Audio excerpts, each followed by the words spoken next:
Assalamualaikum warahmatullahi wabarakatuh. Salam sejahtera bagi kita semua. Sampai berjumpa lagi dengan saya, Kang Reis. Jadi pada kesempatan kali ini saya akan berbagi lagi kepada teman-teman bagaimana kita bekerja sehari-hari dengan Microsoft Excel.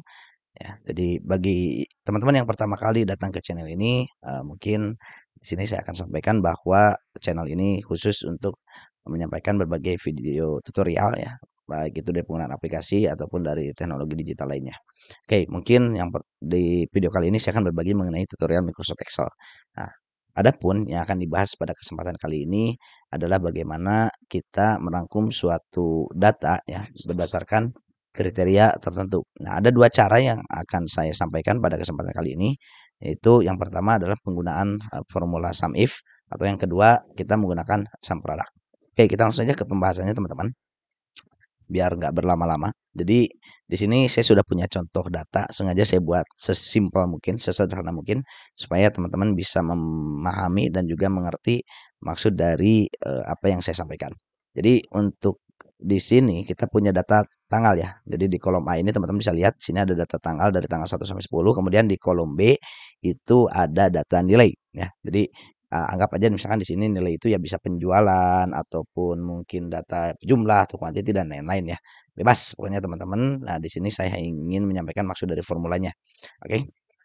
Kita langsung saja ke pembahasan formulanya. Jadi yang pertama di sini maksud dari penyampaian materi yang disampaikan itu jadi bagaimana kita merangkum data berdasarkan kriteria yang tertentu ya. Jadi yang pertama kita gunakan dulu fungsi SUMIF ya teman-teman. Nah di sini saya gunakan SUMIF yang lebih dari satu kriteria, yaitu ada dua ya kalau SUMIF itu. Pertama ada SUMIF doang ya, yaitu isinya hanya satu kriteria teman-teman. Jadi dari mulai range, kemudian kriterianya apa, kemudian range yang dijumlahkan. Nah berbeda dengan SUMIF kalau pakai S dikit. Nah, ini akan menjumlahkan data berdasarkan dari rank tertentu berdasarkan kriteria tertentu ya.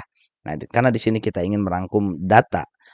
Contoh di sini berdasarkan range ya 1 sampai 4 Januari 2024, maka kita gunakan fungsi SUMIF, teman-teman. Nah, selain SUMIF nanti saya akan tunjukkan juga menggunakan sum product ya, teman-teman ya. Jadi teman-teman tinggal pilih saja bagaimana mudahnya ataupun caranya tergantung kebutuhan teman-teman. Oke, jadi yang contoh pertama ini adalah gunakan SUMIF. Caranya ketikkan saja formula SUMIF, kemudian pilih range yang akan dijumlahkan atau nilai yang akan dijumlahkannya ya. Misalkan ini dari B2 sampai ke B10 ya teman-teman, B11 ya teman-teman. Kemudian kita ketikkan titik koma. Nah, kalau teman-teman yang menggunakan koma itu jangan ikuti yang punya saya, karena punya saya ini menggunakan titik koma. Sedangkan untuk teman-teman yang mungkin di settingnya koma ya gunakan koma ya untuk batas formulanya. Nah, setelah itu kita diperintahkan untuk masukkan kriteria range-nya. Nah, karena kita tadi berdasarkan tanggal, berarti kita pilih tanggalnya ya teman-teman, range tanggal itu dari A2 sampai ke A11. Nah, kemudian setelah itu titik koma lagi, nah kita diarahkan untuk mengisi kriterianya. Nah, karena kita tadi ingin membuat range, maka kita masukkan range yang pertama itu lebih dari sama dengan tanggal 1 ya, karena dari rangkumannya itu range dari tanggal 1 sampai ke tanggal 4 ya gitu ya. Jadi kita masukkan di sini untuk kriteria pertamanya itu caranya begini teman-teman. Gunakan kutip 2 ya teman-teman. Kemudian di antara dua kutip 2 ini kita masukkan notasi matematika lebih dari sama dengan.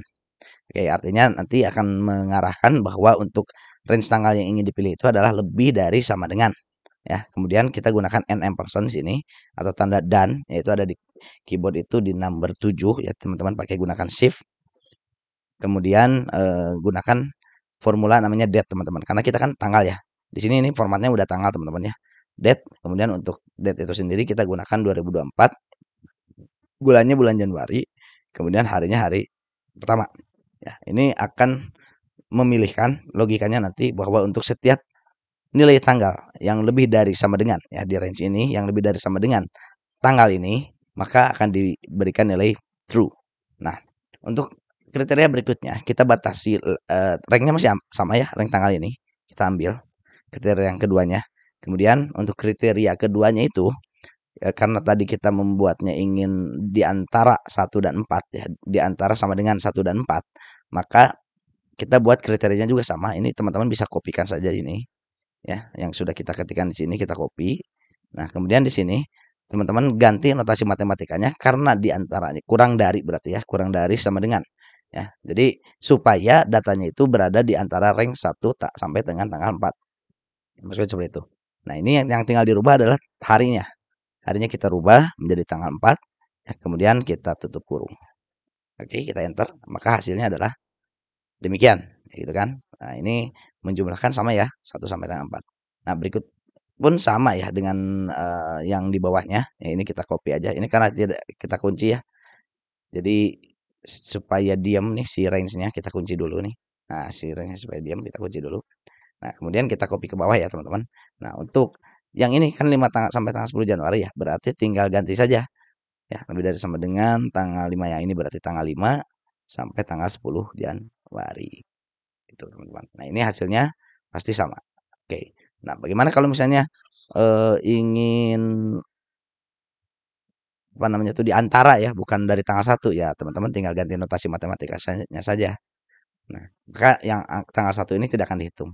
Kalau kita misalnya mulainya dari tanggal 2 ya. Jadi penggunaan formulanya itu cukup mudah kalau kita memahami algoritma ataupun logik ya dari penggunaan formulanya. Nah, itu secara manual ya teman-teman ya. Kita masukkan tanggal dan bulannya manual. Nanti saya tunjukkan juga bagaimana kita membuatnya agar otomatis kalau kita bikin kayak form atau entry ya, seperti itu. Oke, kita lanjut dulu ke formula berikutnya yaitu sum product ya. Jadi untuk sum product juga logiknya sama saja teman-teman. Nah, untuk rumusnya itu sendiri seperti ini teman-teman ya. Jadi untuk sum product, teman-teman sebenarnya untuk prinsip logik atau algoritmanya sama saja. Cuman di perbedaannya itu adalah di bagaimana kita mengimplementasikan formulanya ya. Karena sum product ini menggunakan format array. Oke, jadi caranya gampang aja tinggal ketik sum product teman-teman. Nah ini. Jadi untuk pertama itu array yang pertama ya kita masukkan dulu itu range dan kriterianya teman-teman. Jadi range-nya itu kita buka kurung dulu ya teman-teman ya di sini. Kemudian pilih range array-nya. Setelah itu ini kunci aja ya biar nanti bisa di copy ke bawahnya si range-nya nggak pindah. Cara ngunci teman-teman itu cukup gampang ya tinggal di keyboard pilih saja. Misalnya ini saya matikan dulu ya. Ini sekalian aja sambil belajar yang lainnya. Jadi untuk mengunci itu teman-teman tinggal ketik pilih ya, sorry di area range-nya misalkan di alamatnya ya, ini alamat sel itu kemudian ketikkan F4 ya teman-teman ya. Nah, ini F4 gitu. Langsung nanti dia muncul otomatis error. Sebentar ya, saya ulang lagi. Ini sum product. Kemudian pilih array-nya ya. Kemudian saya kunci. Nah, jadi kalau disimpan di ujung ini dia langsung kunci semuanya. Oke, kemudian berikutnya sum product ini sorry tadi harus saya kurung dulu di sini ya. Nah, ini kan array-nya. Kemudian setelah array-nya kita gunakan tadi lebih dari sama dengan ya. Lebih dari sama dengan date. Nah, gitu. Nah, di sini tidak perlu pakai n% lagi ya, teman-teman. Kita langsung masukkan saja tahun, kemudian bulan dan hari pertamanya. Oke, ini untuk array yang pertama kita kurung tutup. Nah, kemudian kita lanjut ke array berikutnya ya. Kita gunakan fungsi kali di sini. Ya, kita pilih range-nya. Ya, jadi untuk teman-teman untuk mengimplementasikan fungsi if pada array itu kita bisa gunakan tanda bintang ini ya. Jadi bagi teman-teman yang mungkin masih belajar ya ikuti aja implementasi dari formula ini. Nah, kita lanjut lagi, kita pilih lagi range-nya ya, teman-teman. Tadi saya udah bikin kurung bukanya dulu, kemudian range-nya pilih lagi. Kemudian kita kunci lagi ya. Kemudian kita masukkan kriteria yang kedua yaitu kurang dari sama dengan date ya. Kemudian masukkan tahunnya 2024, bulan, kemudian hari. Oke. Nah, setelah itu kan ini sum product ya. Jadi setelah kita memilihkan array-array-nya ya kita ingin menjumlahkan untuk penjumlahan aduh balelol sorry. Jadi menjumlahkan di kolom B ya. Jadi teman-teman tinggal masukkan aja range B-nya ini. Nah, range B-nya ini kemudian kunci ya. Kemudian kita tutup kurung ya. Nah, setelah itu enter. Maka akan muncul hasilnya teman-teman ya. Sebentar, ini ada yang salah teman-teman ya. Lebih dari sama dengan jadi ada yang salah ya. Hasilnya harusnya tidak 10 teman-teman. Ini pasti di pengetikan formulanya ada yang kurang tepat. Kita lihat di sini ini untuk tutup kurungnya tutup. Oh, ini teman-teman. Ini kurungnya kurang 1 ya. Jadi hati-hati dengan penggunaan kurung tutup dan kurung buka ya. Ini juga akan berpengaruh terhadap formula. Oke, kita enter, maka nah ini kalau ada peringatan begini, ini ada yang salah dengan formulanya tapi kita yeskan saja nanti diperbaiki. Nah, ini biasanya dari oh ya kurungnya lebih satu ya. Oke. Nah, jadi sama ya hasilnya teman-teman ya. Jadi untuk penggunaannya walaupun mungkin kalau yang menggunakan subproduct ini agak logiknya agak rumit ya teman-teman ya. Walaupun ya sama aja sih sebenarnya mah untuk logiknya mah karena kriteria kan itu. Kita kopikan ke bawah, kita ubah ini misalkan jadi tanggal 10, kemudian ini tanggal 5 ya teman-teman ya.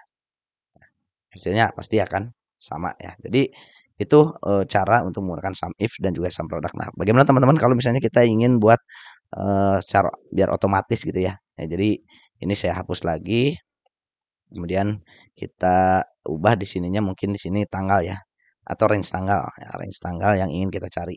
Misalkan per minggu atau gimana ya. Nah, ini contohnya ini tanggal ke-1 ya, ini tanggal ke-1 range-nya ini tanggal kedua ya. Bebaslah teman-teman mau gimana juga silahkan kita berkreasi dengan formula ya.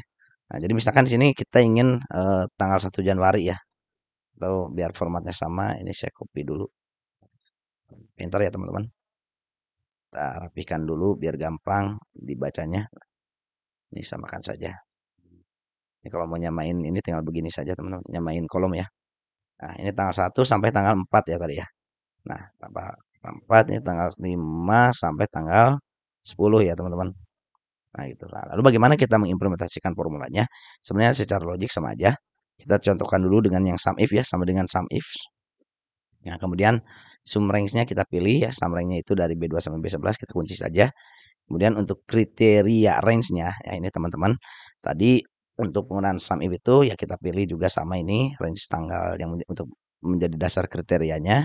Kemudian untuk kriteria yang pertama itu tadi kan kita menggunakan lebih dari sama dengan ya teman-teman ya.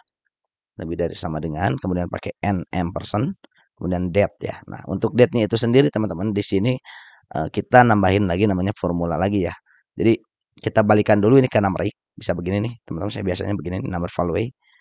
Kemudian ini pilih year ya. Year itu jadi untuk mengembalikan angka 2024 ke number lagi. Nanti dibalikan lagi ke tanggal gitu ya. Bolak-balik itu seperti itu. Nah, ini karena nantinya biar mengikuti ke bawah ini untuk pinggirnya saya kunci ke atau ya enggak usah saya kunci lah. Ya karena kita tidak ada copy ke samping. Sorry. Kemudian berikutnya kita masukin ini kan serial number, kurung tutup ya. Hati-hati dengan penggunaan kurungnya.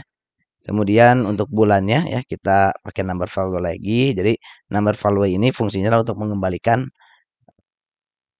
nilai ya dari ini kan nilainya itu tanggal ya atau bulan atau date ya format date. Nah, itu dibalikan lagi ke number. Ini pilih lagi monthnya gitu ya. Kemudian untuk day-nya juga sama. Jadi number value aja pakai ini. Karena pengalaman saya kadang suka error ya teman-teman kalau misalnya kita nggak pakai number value. Kita langsung masukin year, month, day-nya gitu. Jadi mesti dibalikin dulu ke angka gitu teman-teman. Balikin dulu ke angka. Oke, lanjut lagi ya. Kita masukkan day. Nah, ini begini. Kalau tutup. Nah, gitu. Nah, untuk ring kriteria keduanya pun sama ya. Kriteria yang keduanya sama yaitu tanggal ini. Lumayan panjang formulanya teman-teman. Oke, kita lanjut lagi. Ya, itu untuk kriteria keduanya teman-teman tinggal kopikan ini saja biar kita nggak usah capek ketik lagi. Kopikan, masukkan ke sini ya. Ini udah mulai panjang ke bawah nih. Kita ambil lihat aja di formula bar. Nah, ini. Kemudian kita ganti yang tadi itu pakai nah notasi matematika yang ini ya. Kita ganti jadi kurang dari sama dengan. Nah, begini teman-teman. Gitu. Kurang dari sama dengan tanggalnya itu kita pindahkan arahnya. Ini kan di sini tanggal ke-1. Nah, D2 ini berarti dipindahkan ke E2, teman-teman, gitu. Ke E2 ya. Karena kita kan mau lihat range yang keduanya. Nah, ini kan masih merah nih. Kalau lihat kurung tuh begitu gampangnya. Kalau masih merah, dia merah ke merah begitu ceritanya. Kita enter saja. Nah, maka hasilnya akan seperti ini. Nah, untuk formula break yang di bawahnya ya kita tinggal copy paste aja gitu. Nah, ini akan ikutin. Misalnya kita mau bikin range tanggal lagi teman-teman, ya boleh-boleh aja.